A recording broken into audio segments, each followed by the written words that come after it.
प्यारे बच्चों, जय हिंद।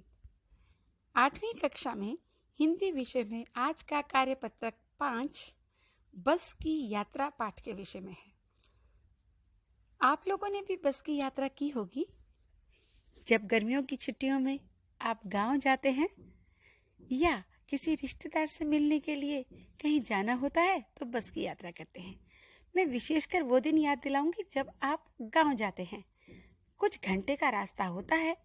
रास्ते में खेत खलिहान दिखाई देते हैं, लंबी लंबी सड़कें, बहुत ही खूबसूरत नज़ारे आपको वक्त वक्त पे बदलते हुए दिखाई देते हैं। कितना अच्छा लगता है ना। लेकिन सोचिए, उसी बस में जिसमें आप यात्रा कर रहे हैं, अगर वो बस इतनी जर्जर हालत में हो, टूटी फूटी हालत में हो, खड़खड़ खड़खड़ बजती हुई चलती हो, बार बार खराब हो जाती हो, जगह जगह रुकती हो, तो आप कितना परेशान हो जाएंगे। तो ये जो बसेस होती हैं, परिवहन निगम का कार्य होता है इनको चलाना। तो जो लेखक हैं हरिशंकर परसाई जी, ये व्यंग रचनाएं लिखने के लिए बहुत ही प्रसिद्ध हैं। व्यंग का मतलब समझते हैं आप?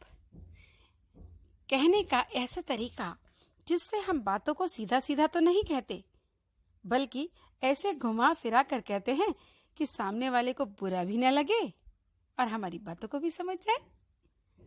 जैसे यदि आप स्कूल में आते हो और स्कूल की यूनिफॉर्म की जगह अपने घर के कपड़े पहनकर चले आते हो या कहीं शादी में जाने वाले कपड़े पहन आते हो, तो हम आपको सीधे सीधे कुछ कहने के बजाय ये कह सकते हैं, अरे वाह, आज तो तुम बिल्कुल दूल्हे जैसे दिखाई दे रहे हो। आज स्कूल में कैसे चले आए?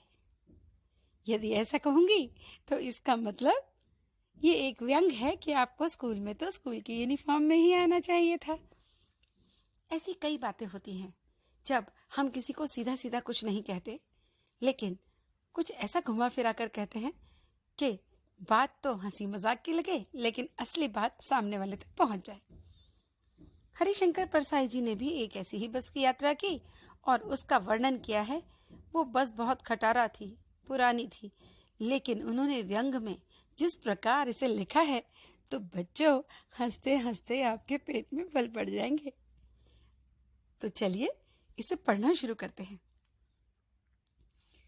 हम 5 मित्रों ने तय किया कि शाम 4 बजे की बस से चलें। पन्ना एक जगह का नाम है। पन्ना से इसी कंपनी की बस सतना के लिए घंटे भर बाद मिलती है, जो हमें जबलपुर की ट्रेन से मिला देगा, तो सुबह घर पहुंच जाएंगे।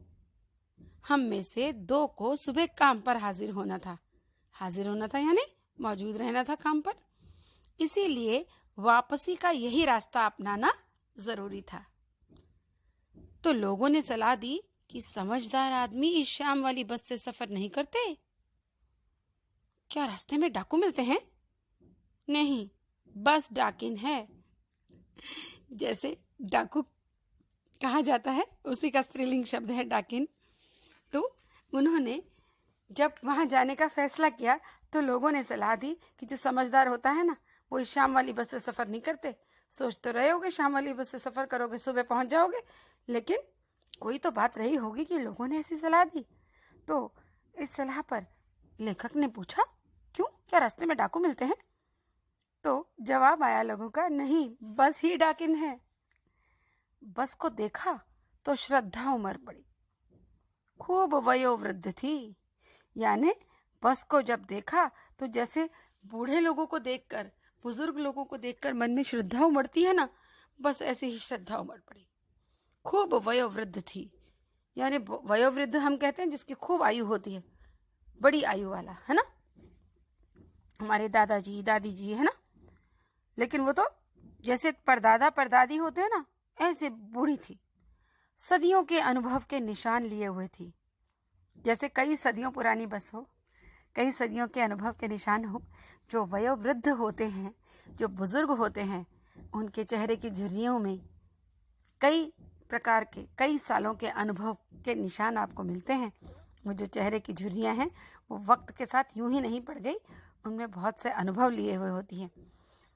तो उन्होंने बस को भी यही कहा बस को भी इंसान की तरह तौल रहे हैं वो। जब आप बड़े होंगे तो पढ़ेंगे कि इसे हम मानवीकरण कहते हैं।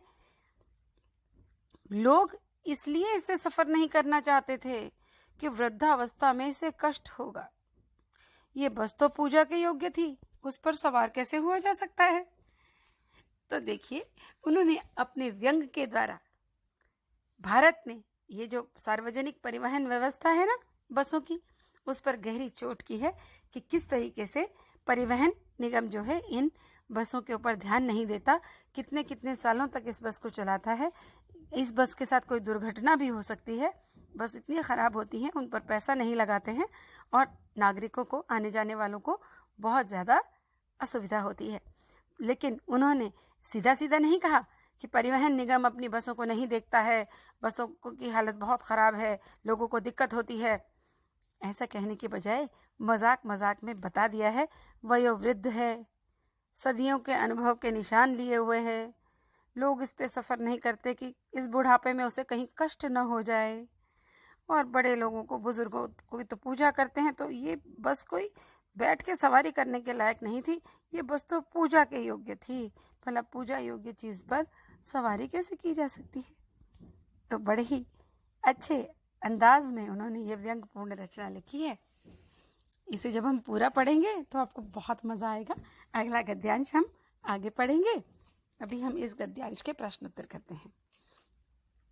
लेखक ने बस से यात्रा करने का निर्णय क्यों लिया। हमने इस गद्यांश के दूसरे पैराग्राफ में देखा कि उन्होंने कहा था कि उन्हें सुबह तक घर पहुंचना था, जबलपुर से ट्रेन पकड़नी थी, और यहाँ जहाँ वो ठहरे हुए थे इसी कंपनी की बस सतना के लिए घंटे भर बाद मिल जाती है, तो हमें जबलपुर की ट्रेन भी मिला देगी और सुबह हम अपने घर भी पहुंच जाएंगे।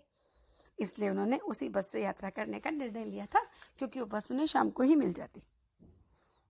लोगों ने यात्रा के संबंध में लेखक को क्या सलाह दी। क्या सलाह दी थी? कहा था ना कि समझदार आदमी इस रात वाली बस से सफर नहीं करते। और ऐसी सलाह क्यों दी होगी, ये भी बताइए। तीसरा प्रश्न है, बस को देखने के बाद लेखक ने जो व्यंग बातें कही हैं उन्हें आप अपने शब्दों में लिखिए।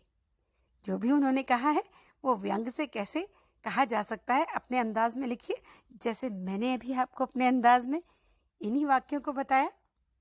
प्रश्न 4 आपकी एक गतिविधि है, अपनी कल्पना से लिखना है आपने। घर में पड़ी किसी भी पुरानी चीज को देखते हुए बड़े मजाकिये लहजे में उससे होने वाली बातचीत लिखिए।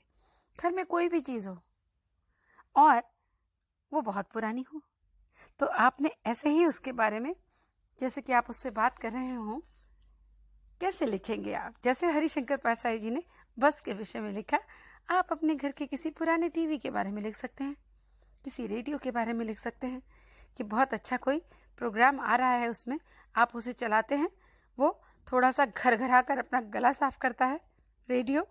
जैसे कि कोई भी गायक जो कि अपने समय में बहुत अच्छा गाया करता था, लेकिन अब बुजुर्ग हो गया है और इसलिए वो थोड़ा गला खंखार कर गा रहा है, तो रेडियो जो है कुछ बोलने से पहले गला साफ कर रहा है, फिर वो चलते चलते अचानक रुक जाता है, मानो बुजुर्ग हो गया है ना, थक गया है इसलिए रुक गया है, या वो नहीं चाहता, अपनी मन मर्जी करना चाहता है कि मैंने बहुत साल काम कर लिया, अब मैं नहीं चलता।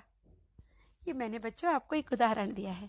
आप अपने घर की किसी भी पुरानी चीज के ऊपर ऐसा लिख सकते हैं, लेकिन लिखना ऐसे ही कि हमें मजा भी आए, मजाक सा भी हो और असली बात भी तुम अपनी कह दो। तो बच्चों, तुम्हें ये गद्यांश समझ में आ गया होगा। इस गद्यांश के सभी प्रश्न उत्तर पूरे कीजिए और मीनाक्षी मैडम को जल्दी से भेज दीजिए। धन्यवाद।